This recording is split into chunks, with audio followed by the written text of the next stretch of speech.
Hello and welcome. This is Angie with thecountrysheetcottage.net. Today we're going to talk about screen printing with your Cricut machine. So I'm going to use my Cricut, I'm going to cut some vinyl, I'm going to apply that to a silk screen, and I'm going to silk screen a few projects. So that includes this shirt as well as a few other surprises.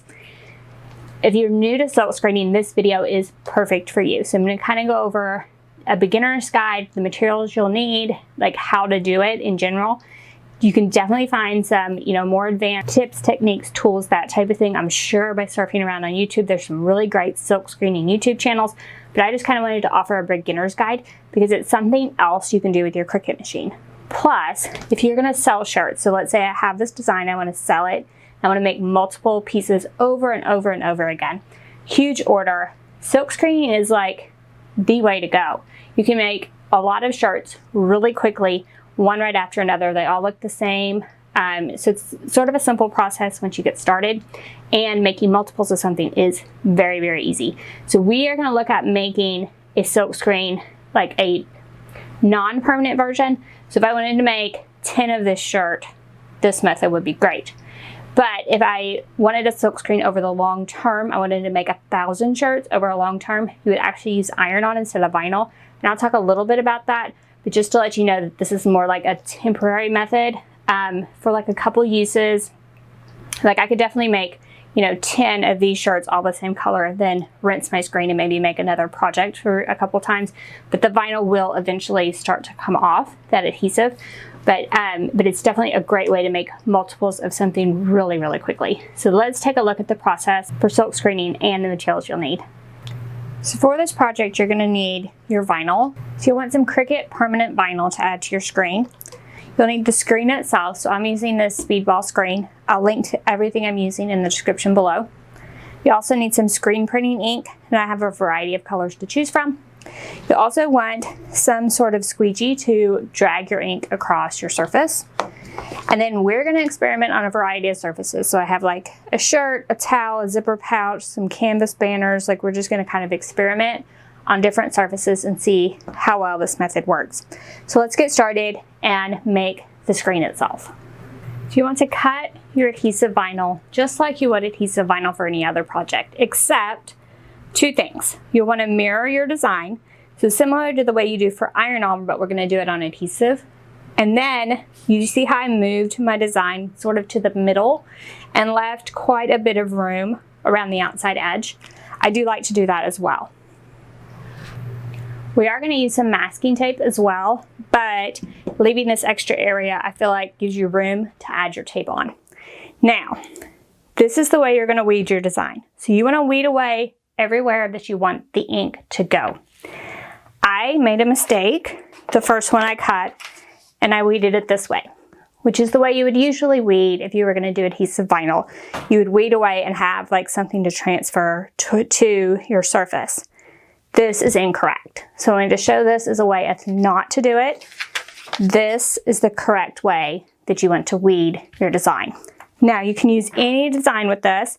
This is one I picked. I'll leave a link for the SVG file for this one below. But you can literally use any design you would like. So now we're going to turn the screen over. So this part of the screen that has the lip is the top. So we want our screen on the bottom. So the bottom is where it has this ridge around the outside edge. These screens are actually replaceable if you ever need to replace them. And when mine came, it was a little loose. And so I used just like a weeding tool or something and just kind of got down in there and pressed on the rubber piece that's around here. And it tightened the screen up. So you want this really, really tight. So you might want to look for that, especially if you order from Amazon or something.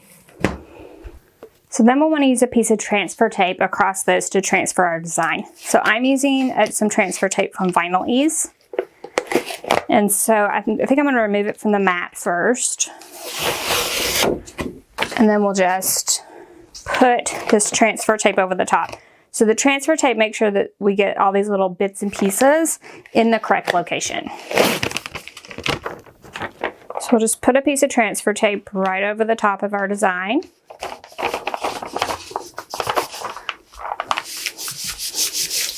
Then I'm just going to cut this excess away. And we can actually just use one of these squeegees that we have for the ink itself. Just make sure it's down on there. You can also use a Cricut scraper, not a big deal. Whatever you have is fine. So we're gonna burnish that on both sides. Then we're gonna peel back this backing paper.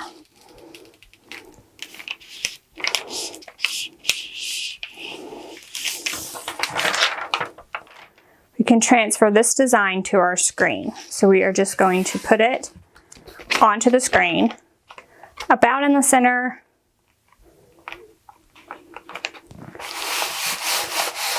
And then you can flip that over. You can see our design from the front and that it looks correct. And we can kind of burnish this down, making sure everything is stuck down really well. So I'm burnishing over that vinyl to ensure I have it stuck to the screen before I remove my transfer tape. And you can definitely also use your Cricut scraper here.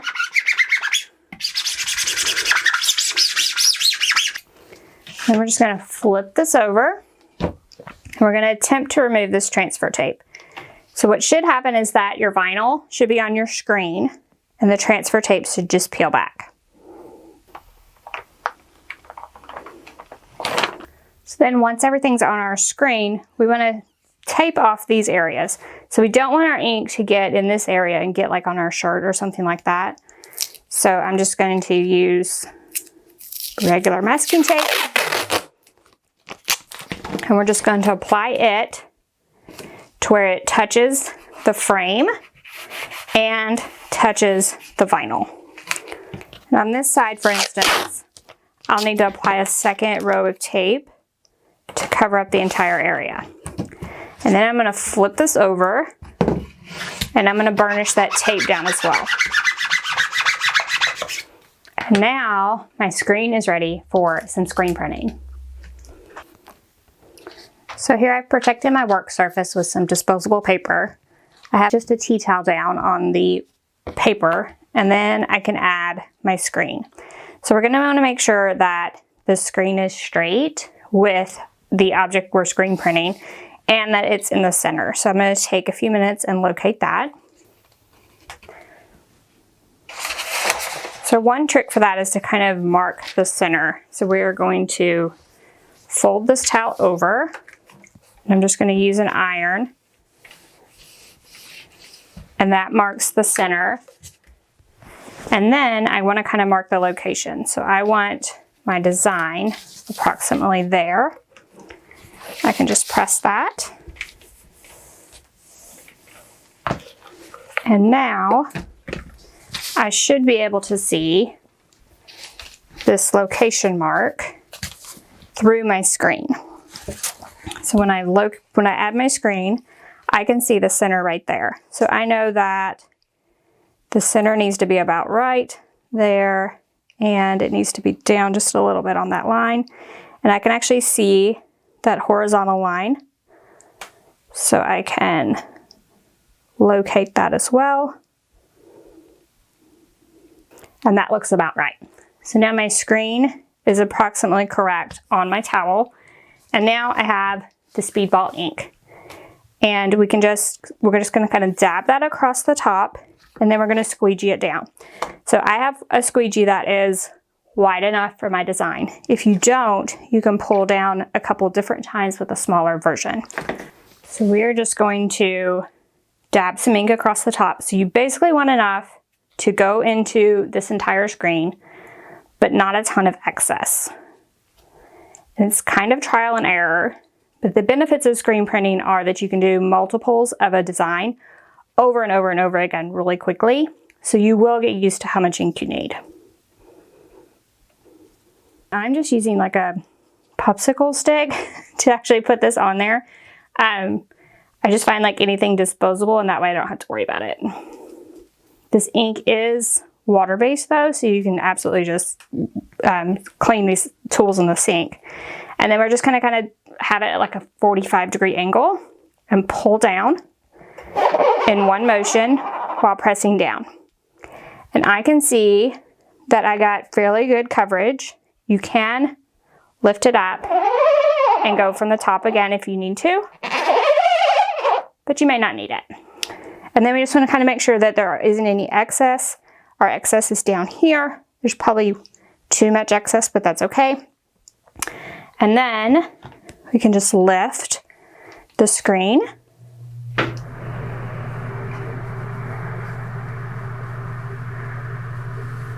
And there is our design on a tea towel.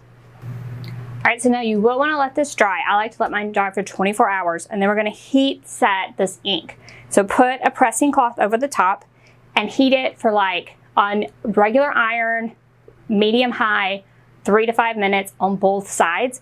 And then this will be heat set in, and it's 100% permanent, ready for the laundry, will not come out. It is ink, definitely very permanent. So I'm going to play with a few more surfaces and see what else I can create.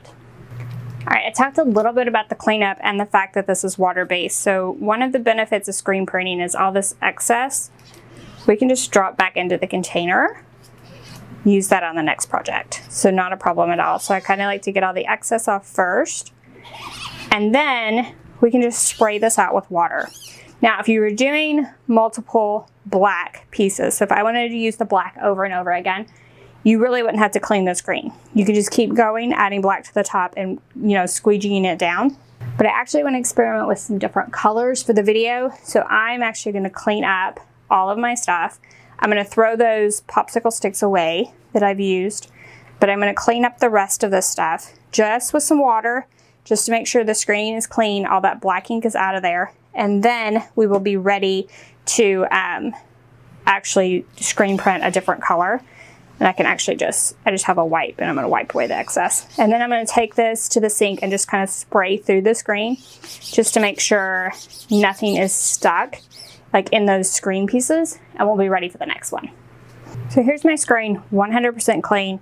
I just took it to the kitchen, and just the sprayer with the kitchen sink, I just turned it down super low and just sprayed it, and all that ink just came out of the screen. And then I dried it really well. So we want it really, really dry. Let's say that I only want to do this succulent or plant, and I want to put it on these flags. So I want to not have the words transfer. So we can actually just use the same screen. We're just going to block off the parts we don't want.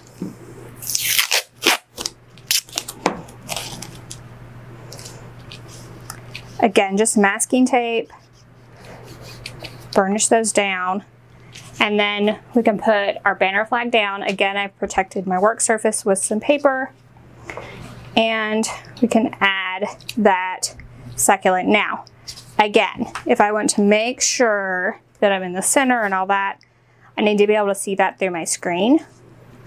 So the trick is to mark kind of with an iron so I can see through the screen where I want my design to be.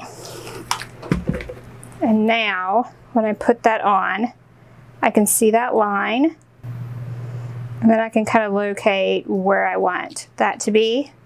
And then I'm going to use green this time. So changing my color to green. And we're going to repeat the same process. So I'm going to add a little bit of ink at the top. This time I can use the smaller squeegee, and we're just going to pull this down over the top. And then can just remove that flag, and there's our design on the flag. So I'm going to repeat for the rest of these and make a cute little plant banner. And because I'm going to use green over and over again, I don't have to clean the screen. I can just keep repeating. All right, time for another tip. So this still has the ink on it, right? And I'm ready for my next flag, but I'm not going to be able to see marks because the ink is still on there. So if you'll flip it over to the back, I've marked the flag with my iron, so I can tell that that center needs to be there. And I can tell that it's straight. And then you could actually tape it here, or you could just kind of flip it and hold it.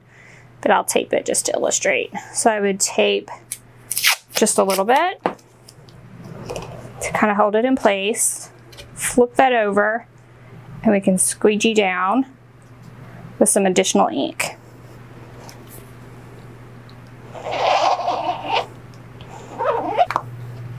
And then of course you'll have to remove the tape to get this off the back.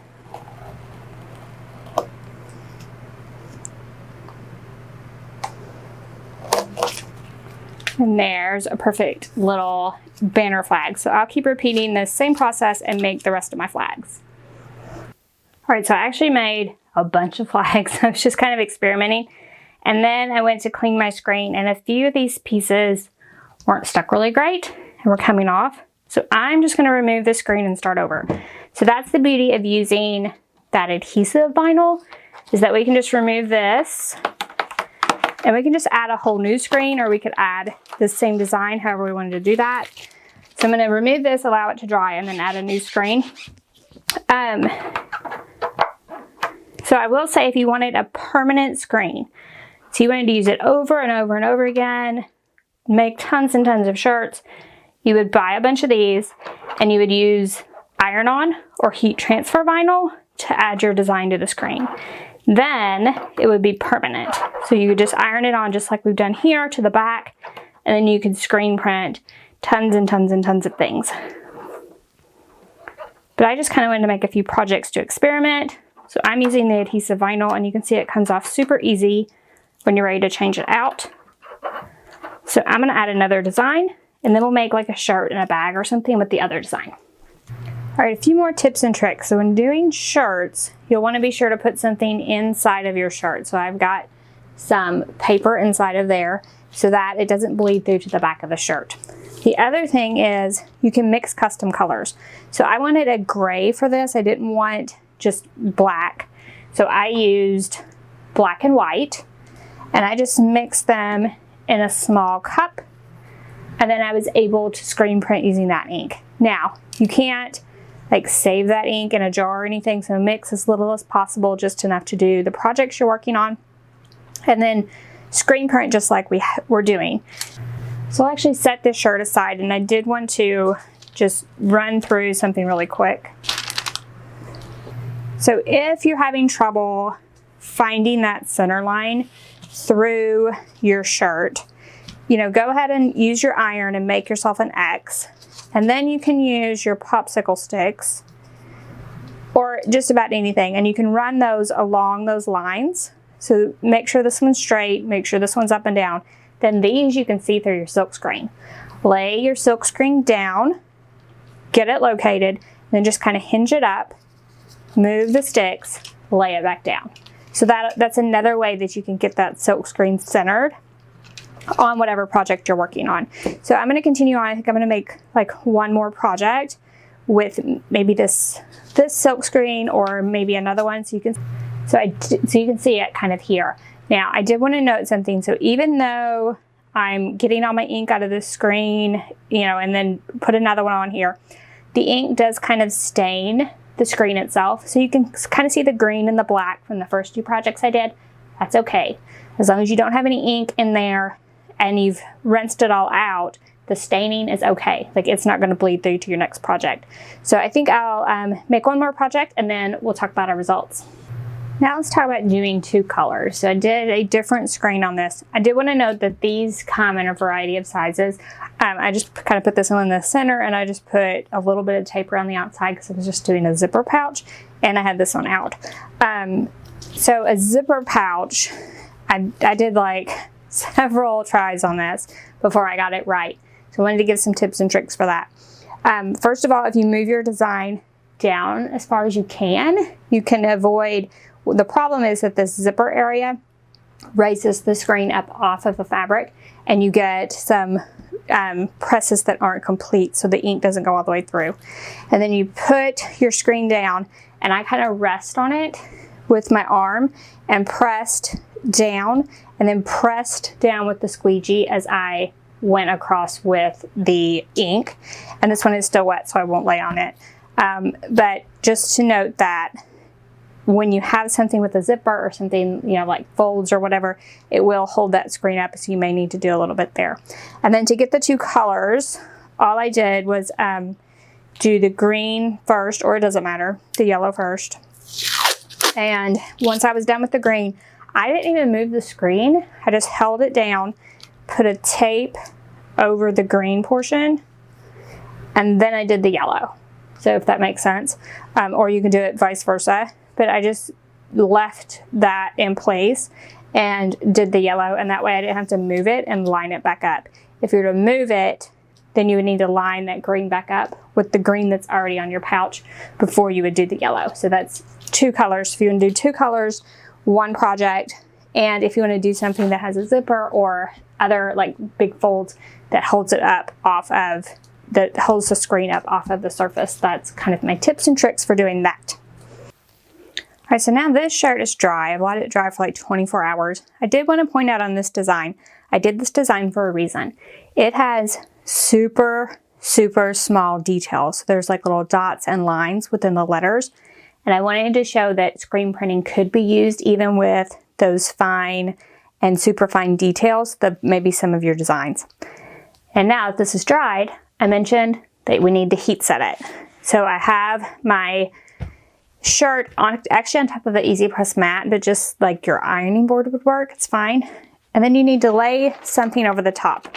So I'm gonna use, this is actually butcher paper, and it's what I used inside. There was actually no bleeding through on there. So I just thought I'd use it over the top. You could use like a pressing cloth or whatever. And then I have just my regular household iron, and you wanna just continually move it 3 to 5 minutes on the front, 3 to 5 minutes on the back. And this design's permanent. It's ready to wear. It's ready to run through the laundry. It is completely permanent. And I will say, I would say that you can feel this less than maybe certain brands at HTV. It probably depends on the brand. So if you're going for that, the feel of it, it's probably kind of similar to heat transfer vinyl, maybe a little bit less. And then I'll continue to heat set that in a minute. You can also stretch this. So it does stretch with the fabric, but when you stretch it apart, you can see, like I could see the pink in between the ink as I stretch it. So that's something to note on something stretchy. But otherwise, looks amazing. It's ready to wear. Give screen printing a try. All right, so it's super simple, right? I showed you my shirt. I made a ton of these little banner flags. I was experimenting with like location and like just the pressure I would apply and the amount of ink or something like that. So if you have some scrap fabric, that's a great way to kind of get used to silk screening, is just to use something like this, a small design, and just go over it, over and over it again, just to like get the feel for the silk screening. And then after that, you will definitely be better at it. And then of course, the first project I made was this tea towel, which I loved. And then I used this same silk screen, just the smaller portion of it, when I was making my banner flags. And then we talked about, of course, silk screening a shirt, and of course, like mixing those inks. And then I did the project where I used like the 2 different colors, and we talked about things like odd things like the zipper pouch or something like that. Now, all these are fabric surfaces. There are definitely techniques to like silk screen on paper, silk screen on wood. Like, you can do so much with the same technique. So tell me in the comment section, first of all, have any questions about anything we've covered, please tell me. The second thing, tell me if there's anything else you want to see me silk screen, any other like further techniques you'd like to see. I might do a few more videos on silk screening itself if you're totally interested in like exploring that with your Cricut machine. If you like this video, gave you something else new to get addicted to, please give us a thumbs up. Remember, all those links that I talked about are in the description below. You might have to click that show more to get all those links, but they should all be there. If there's not, if you're missing one, you can't find one, you can definitely always drop a comment and I will get that for you. If you haven't already, head on over to our YouTube channel, hit that subscribe button first of all, scroll back, watch past videos. We have tons of ideas with your Cricut machine, some more things to get addicted to, and I'm sure you're gonna love it. Plus, we have Cricut videos every week and you don't wanna miss any of those. So thank you all so much for joining me, and I'll see you next week. Bye-bye.